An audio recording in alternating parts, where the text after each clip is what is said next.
what a week. I mean, this week was just tiring. I remember texting Miss Williams and tell her how tired I was this week. Because, I don't know, my body was just tired. Mind tired. Yesterday, while going through my sermon again, I decided to stop, after I went through it, go back on the school website and make some changes just before the sunset. And when the sun set, I say, yes, now it's rest time. I want to thank God for another birthday and thank Him for rest. Your heads are bowed, your eyes are closed. As we get into the message this afternoon. Dear God, creator of heaven and earth, I ask you, Jesus, to give me words to speak.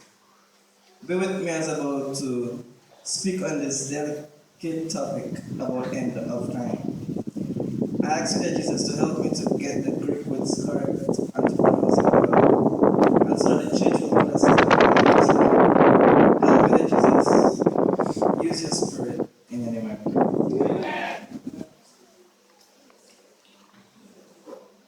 The title of my sermon is captured, The End Time Non-Coercive Love. The End Time Non-Coercive Love. When I look up the word coercive, it means that it's intimidation, to force somebody to do something that you want them to do. But non-coercive is free will. As Seventh-day Adventists, we are a people of end-time Bible prophecy.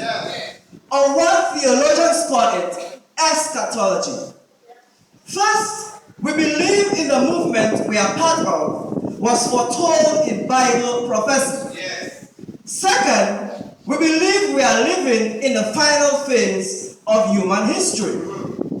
There are big claims that have the potential to either illuminate or darken people's mind, depending on how we communicate with them.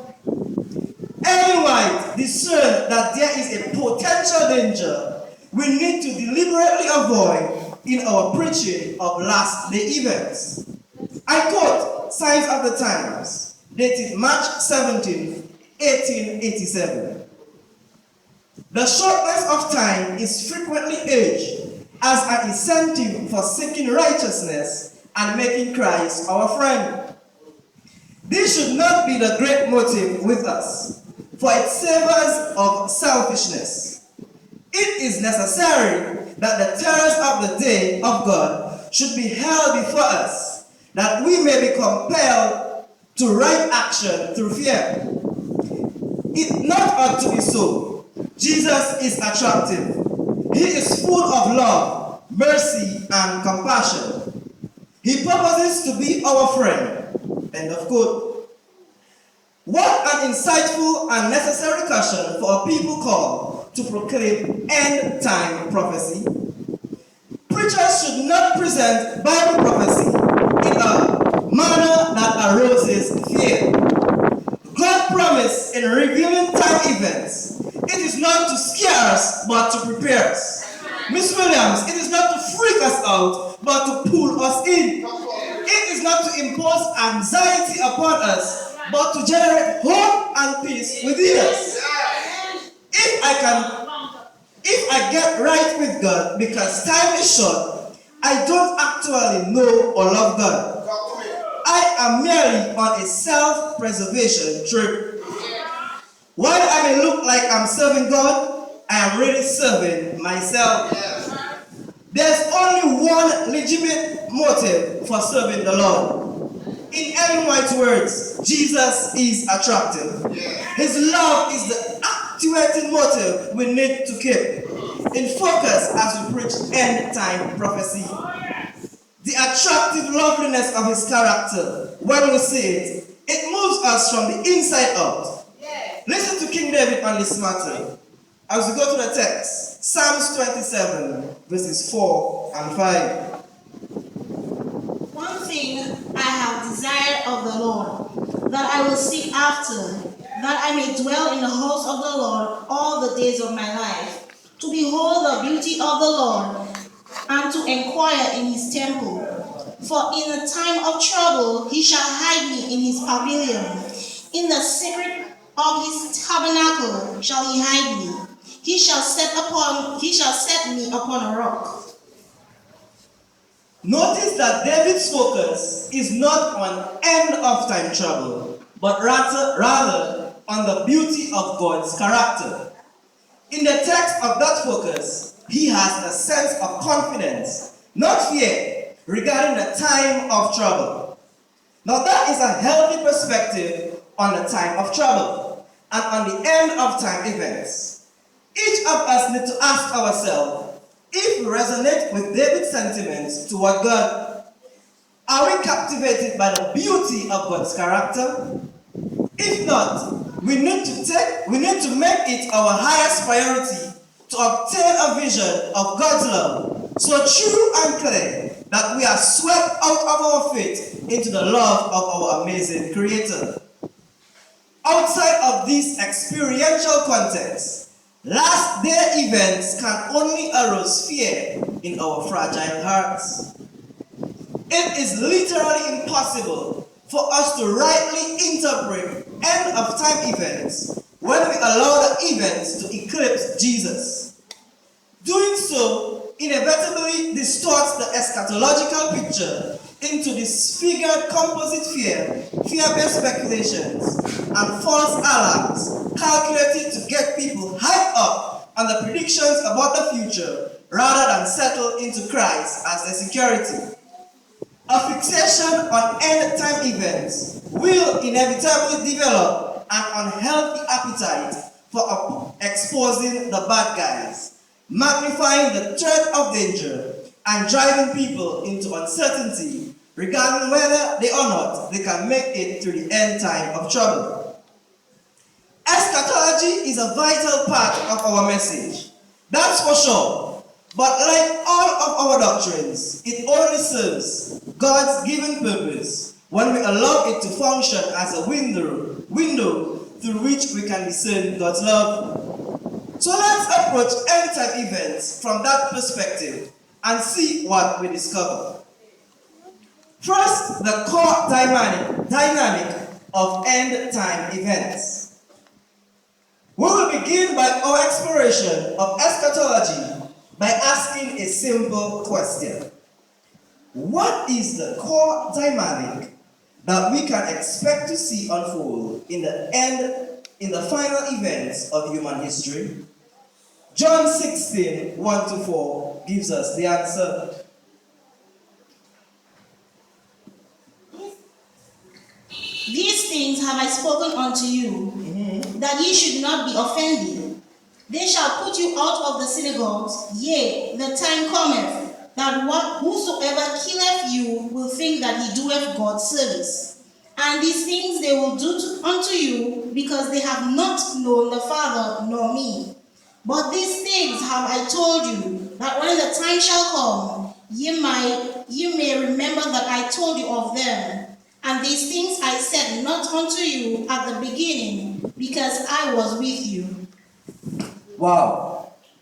Don't miss what Jesus is telling us here, because it is hugely significant. Essentially, he says, this is what's going to go down at the end of the world. There will be those who hold a picture of God that will drive them to kill in God's name. Their theological construct will dictate violent actions. They will engage in a mass persecution campaign. All the while, imagine that they are serving God as they do it. But if they know God as God really is, they will never exercise force in his name. You see the implications, don't you? This means that the most crucial issue you and I need to address is the picture of God's character that we hold in our hearts. It also means an accurate revelation of God's character in a message we need to be passionate about giving to the world. You may ask, preacher, why? Because according to Jesus, we humans are liable to misinterpret the character of God in a way that allows us to justify exercising coercion in his name. In fact, this is the prevailing theological perspective that has dominated human history and led to so much of the violence that has characterized our dark world saga. In the ancient pagan form, people believed that God required the suffering to appease his wrath. Sometimes that meant doing certain deeds to inflict harm on oneself. Sometimes it meant performing a set of deeds prescribed by religious leaders. Sometimes it meant going to war in God's name. And sometimes it even meant offering human sacrifice. This is what we might call appeasement theology. The basic idea is very simple and terribly dark. That God's basic posture towards human is one of condemnation and wrath. And he afflicts us with destructive judgments unless and until we offer some sort of sacrifice to placate his anger. The appeasement quest may take the form of individual deeds of penance, emotional groveling, physical self-harm, paying money to a church, or performing a set of deeds prescribed by a religious system. It may take the form of a corporate scapegoating crusade in which a person or a people group becomes the sacrifice we offer to God. However, church, the God of the Bible, the one and only true God, explicitly told Israel of old that he is not an appeasement king of God. Let's read Jeremiah 19, 4 and 5. Because they have forsaken me, and have estranged this place, and have burned incense in it unto other gods, whom neither they nor their fathers have known, nor the kings of Judah, and have filled this place with the blood of innocents. They have built also the high places of Baal, to burn their sons with fire for burnt offerings unto Baal, which I commanded not, nor spake it, neither came it into my mind. Notice that the last phrase, nor it entered my mind. Appeasement theology is completely foreign to God's nature, but it's deeply embedded in the human psyche because it is naturally the product of our guilt. Our sense of shame causes us to interpret the bad things that happen to us as God's arbitrary punishments, which in turn drives us to seek God's favor by means of sacrifice in various forms. Now think through this very carefully, because we are about to have a major empathy regarding the deeper issue involving the unfolding of final events. Jesus was in fact crucified by religious people on the premise of salvation by works, appeasement picture of God. The religious leaders realized that they are losing control of the people to Jesus. Through the rationale of the appeasement orientation, they made a calculating, pragmatic decision that naturally arose from the distorted picture of God. John 11:50 says, "It is expedient for us that one man should die for the people, not that the whole nation should perish." They imagined that killing Jesus would avert the disaster they saw coming their way. Similarly, according to Jesus, the final persecution campaign of human history will be fueled by a distorted picture of God that will allow the persecutors to rationalize they are serving God by means of their coercive political religious system. Jesus stated clearly what's going on when people seek to force others in God's name. These things they do to you because they have not known the Father nor me. In other words, God is saying, to know God as God really is rules of coercion in His name. Yeah. Amazing, right? Yes. Now, to understand the core of that issue, we will play out the end of time of events in human history. When the world is finally divided into the persecutors and the persecuted, every person will act out their picture of God. Yes. Let's go a little deeper. A different kind of power. Go with me to Matthew chapter 24. Verse 14. Matthew 24, verse 14. And this gospel of the kingdom shall be preached in all the world for a witness unto all nations, and then shall the end come. When Jesus said this, he was using very specific and familiar language to the people in his time. In using the word translated gospel, which is euangelion in Greek text, he was employing the common term for military victory. Yes, sir. When an ancient empire would win a battle by force arms, euangelion was the word used to herald the good news of victory. Jesus came along and deliberately employed the common word for military victory, flipping its meaning in order to signal the arrival of a new kingdom based on a new kind of power. His kingdom is like no other. It is in fact totally opposite to our world's power structures. He came to our world and founded his church upon the principle of non-coercive love. In the popular language of his name, he called the relational dynamic of his kingdom agape. Describing the ultimate outworking of his principle, Jesus said in John 4:16, "For God so agape the world, that he gave his only begotten Son, that whosoever believeth in him should not perish, but have everlasting life." Giving totally defines God's mode of existence. At the cross, God gave himself to the point of suffering and death in order to demonstrate his love for us. And that love is the power and the only power that exists for our salvation.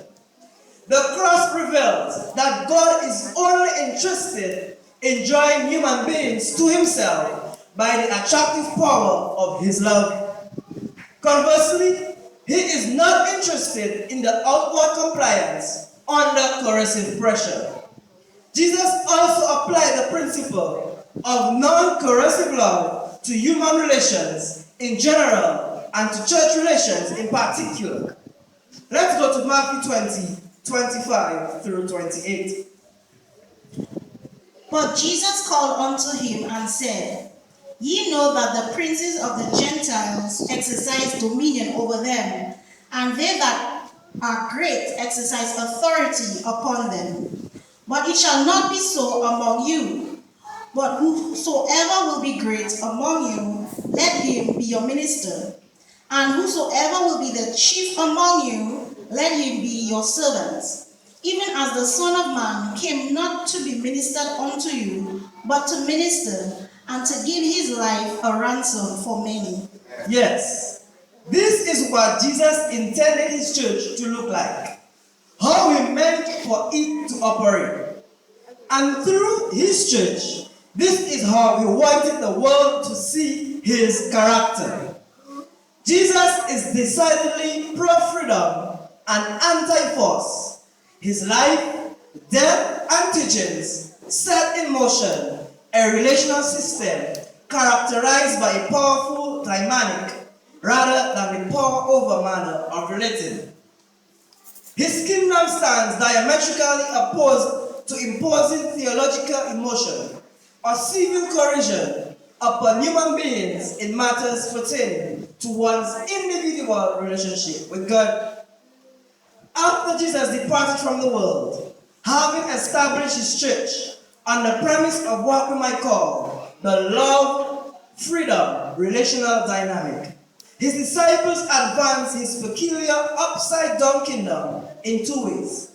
A, by preaching the gospel of good news of God in non-coercive love as the only legitimate basis for human relationships with God.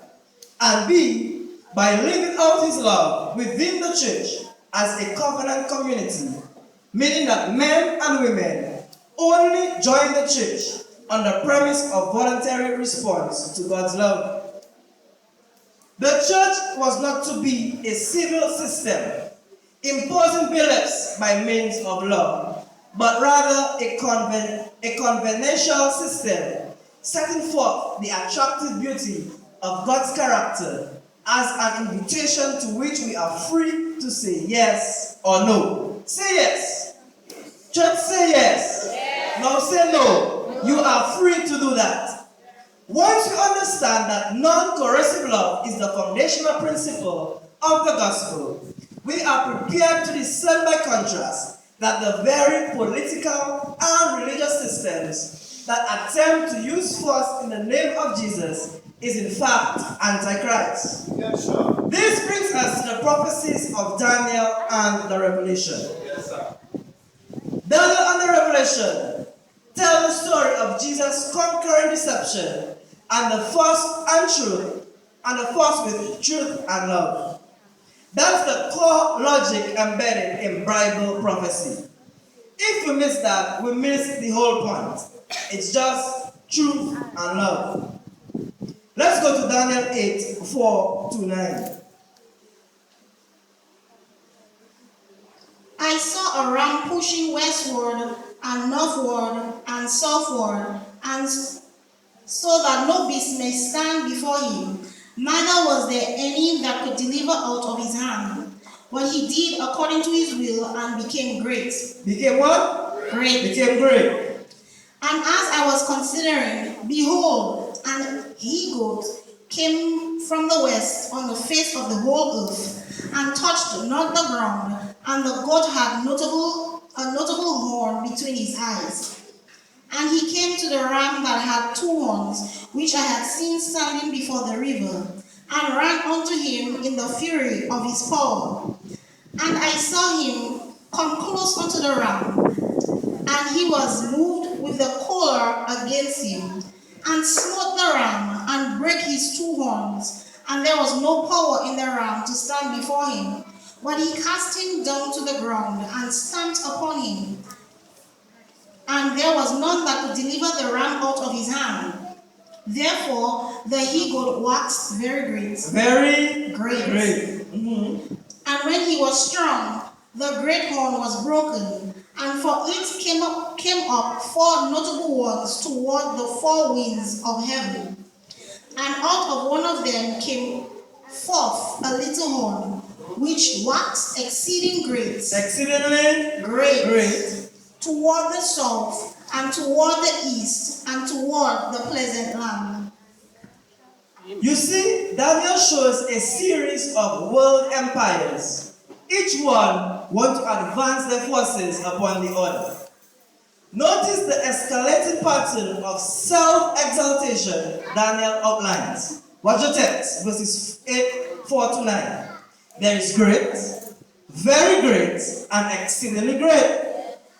Also notice the language of power and violence, with furious power, confronting, moved with rage, attacked, cast him to the ground, trampled on him. Each kingdom advances over the other by the means of force. Describing the last kingdom in the prophetic lineup, go to verse 24 and 25 of Daniel chapter 8. And his power shall be mighty, but not by his own power. And he shall destroy wonderfully, and shall prosper, and practice, and shall destroy the mighty and the holy people. And through his policy Also he shall cause craft to prosper in his hand, and he shall magnify himself in his heart, and by peace shall he destroy many. He shall also stand up against the prince of princes, but he shall be broken without hand. He shall be broken without human means. We'll come to that. As with the kingdoms that preceded it, destruction and deceit are the means by which this kingdom exalts itself. But then Daniel shows us something new, something totally different. This powerful system conquers everything in its path until it rises against the Prince of Peace, which is Jesus, the Messiah. In Jesus, self-exaltation has met its match, but not in a way that we may think. As this kingdom comes against Jesus, Daniel says that it will be broken without human means.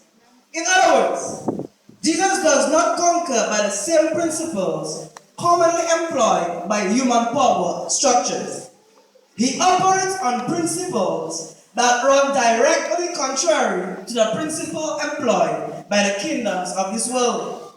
They use deception and force. All he uses is truth and love. In chapter 9, Daniel gives us a more detailed description of the Messiah's path to victory. And this is found in, let's go to verse 26 of Daniel chapter 9.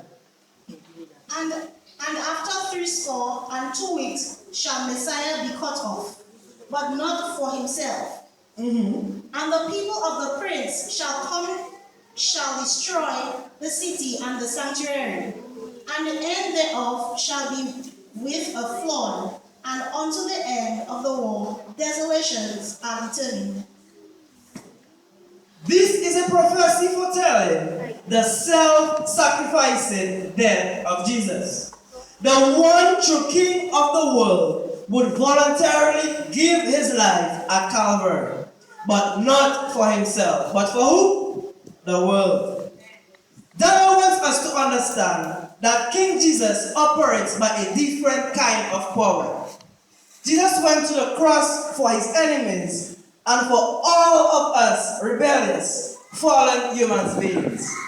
He allowed us to vent our rage upon him, and he keeps on loving us. That's the way, this prophecy played out, was what Jesus gave himself, without resistance to the combined power of church and state. The religious systems of Judaism and political power of Rome united to kill Jesus. He was crucified by a church-state alliance. The amazing thing that being God, he actually had power over them, but he freely submitted to the violence. In John 10:18 he said, "No one takes it from me, but I lay it down of myself." In Christ, we have before us the King of the universe, conquering kingdoms of our world. But how does he do it? By sacrificing himself to our hatred and rage. Human nature and all the kingdoms of our world operate on the premise of self-preservation at all costs. It's either to kill or to be killed. Tit for tat, blow for blow. You hit me, I'll hit you back. Or whatever the superior brute force strength wins. Jesus is coming along into the system of cyclical violence and does something completely counterintuitive to human nature. He loves in the face of evil.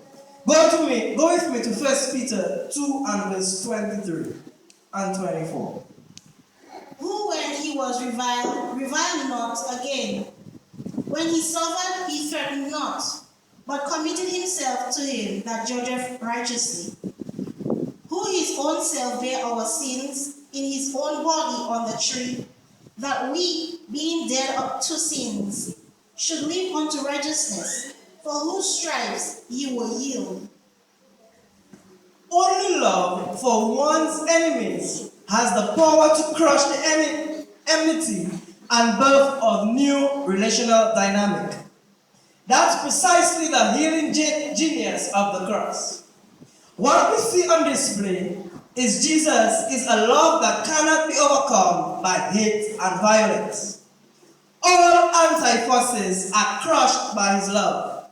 No matter what we do to him, he will never stop loving us. I can imagine Jesus singing that song. If loving you is right, I don't want to be wrong.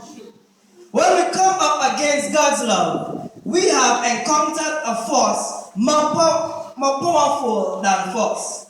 We can vent our rage on him until it breaks, but it will not break him. Our knuckles bloody and our breath exhausted.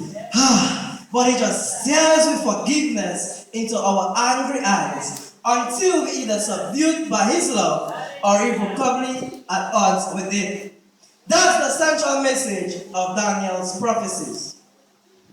When we come back to the book of Revelation, we see the same story playing out. Love conquering evil.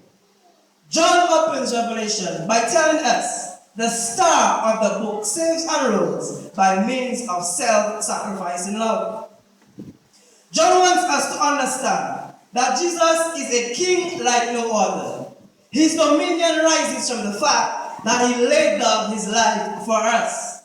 The message becomes clearer when John describes what's going on in the throne room of the universe. Let's read Revelation 5, 6 and 7.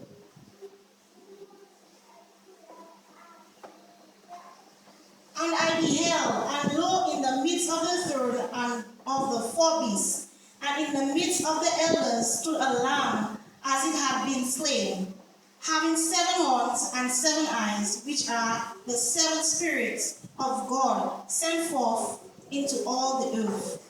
Go ahead, sorry. And he came and took the book out of the right hand of him, and sat upon the throne. Let's go to verse 11 through 13. Same chapter, Revelation 5, 11 through 13. And I beheld, and heard the voice of many angels round about the throne, and the beasts and the elders, and the number of them was 10,000 times 10,000 and 10,000 of thousands, saying with a loud voice, Worthy is the Lamb that was slain to receive power, and riches, and wisdom, and strength, and honor, and glory, and blessing. And every creature which is in heaven, and on the earth, and under the earth, and such as are in the sea, and all that are in them, heard saying, Blessing, and honor, and glory, and power be unto him that sitteth upon the throne, and unto the Lamb forever and ever. Jesus is the center focus and praise precisely because he gave his life for us. It is against his backdrop of victory through self-sacrifice that Revelation brings to view the final events of history. In contrast to the one who saves and rules by the power of non-coercive love, John warns us that the great dragon, the serpent of old called the devil and Satan, will wage war against Jesus and his followers. Revelation 12:9.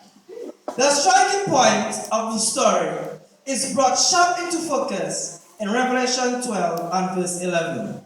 Let's read this now. And they overcame him by the blood of the Lamb, and by the word of their testimony, and they loved not their lives unto the death.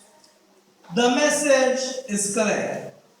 The people of Jesus will overcome the force of Satan's end-time persecution system by responding with love of Christ rather than retaliating. In the story of Jesus, the true winners win by losing, because non-violent love is the deep secret principle of true conquest. Love that refuses to respond to evil with evil. Love that submits to abuse rather than resorting to abuse. Love that would rather die than hate the haters. Responding to hate and violence with hate and violence only serves to perpetuate hate and violence. Force breeds force. As long as each act of violence is responded with more violence, the cycle will literally never expect with the compiled mutation, destruction of both sides. In Revelation 13, we encounter the sea beast and the land like this. Roman Catholicism and Protestant America. The prophecy warns us that these two powers will eventually unite to enforce upon the world the mark of the beast. Roman Catholicism and Protestant America. They will say, worship laws will be enacted that will seek to coerce conscience in the name of God. Religious liberty will eventually be overturned like the lamb-like beast. Let me take this again. Religious liberty will eventually be overturned, and the lamb-like beast will speak like a dragon. Protestant America will become the political engine that will bring upon the world a crisis of individual conscience and character. The system will detect that no one may buy or sell except one who has the mark of the name of the beast or the number in his name, verse 17. In other words, the system will leverage its economic power against all who would resist its dominance. Church, there are two kinds of power displayed in Revelation. Lamb-like power faces dragon power. The power employed by Satan and the earthly systems that follow his lead, that is a list of force. The total contrast, the power employed by Jesus, is self-sacrificing love. Love versus force. That's the whole story of Daniel and the Revelation in a nutshell. And if that's not the story, then the crucial question that came to each of our hearts is simply this. Do you and I really know Jesus as the true revelation of God's character? When the final events of history will unfold upon the world, each of us will act out our picture of God. Each of us will either side with those who violate the principle of religious freedom in order to preserve ourselves, or we will stand faithfully for liberty of conscience in harmony of God's non-coercive love. And on that note, the world will end. And on that note, I have ended. Amen. I want to make an appeal this morning as we sing this song, hymn number 281. I gave my life for thee. Jesus has gave his life for us. And because he gave his life for us, we want to exercise that love that Jesus exercised for us. We want to exercise that love to others as well. Not to tell persons about end of time to make them become fearful, but to embrace them and to tell them how to prepare for God's second coming. As we sing that song, I want you to come to the altar as you show that you are willing to exercise that love, to show love to others during the end of time. Hymn number 281, I gave my life for thee.